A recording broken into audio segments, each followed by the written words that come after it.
Karakteristik dan lingkungan sektor publik. Suatu entitas yang aktivitasnya berhubungan dengan barang dan pelayanan publik.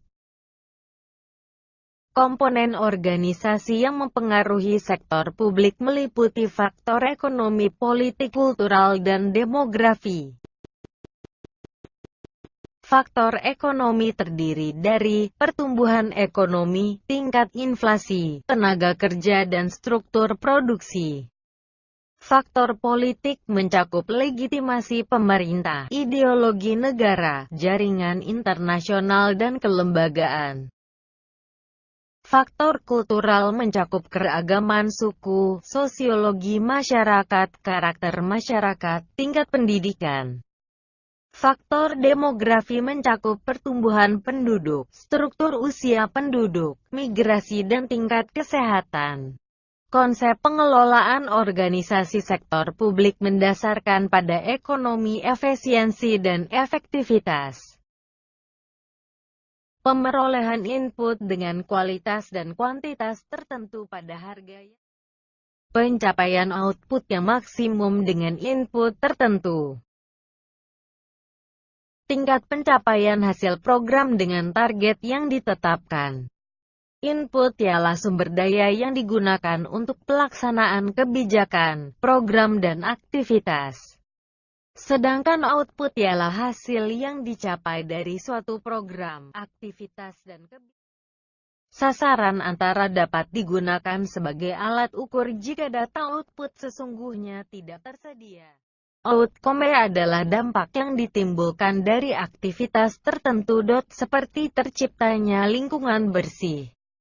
Perbedaan sifat dan karakter sektor publik dan sektor swasta dapat dilihat dari tabel tersebut.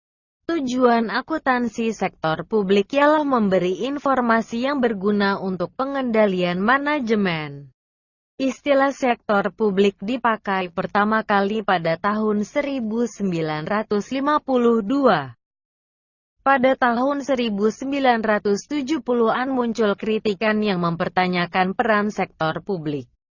Dan akhirnya akuntansi sektor publik berkembang pesat dalam dua dasawarsa terakhir.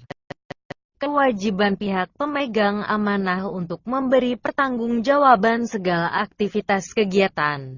Alwood menjelaskan terdapat 4 dimensi akuntabilitas yang harus dipenuhi oleh organisasi sektor publik. Akuntabilitas kejujuran terkait dengan penghindaran penyalahgunaan jabatan. Sedangkan akuntabilitas hukum terkait dengan jaminan adanya kepatuhan terhadap hukum. Akuntabilitas proses terkait dengan apakah prosedur yang dilaksanakan dalam melaksanakan tugas sudah cukup baik. Akuntabilitas program terkait dengan pertimbangan apakah tujuan yang ditetapkan dapat dicapai atau tidak. Akuntabilitas kebijakan terkait dengan pertanggungjawaban pemerintah atas kebijakan yang diambil pemerintah. Privatisasi ialah perubahan peranan pemerintah dari sebagai pemilik menjadi promotor nasional. Hak dan kewajiban daerah otonom untuk mengatur sendiri urusan pemerintah dan kepentingan masyarakat.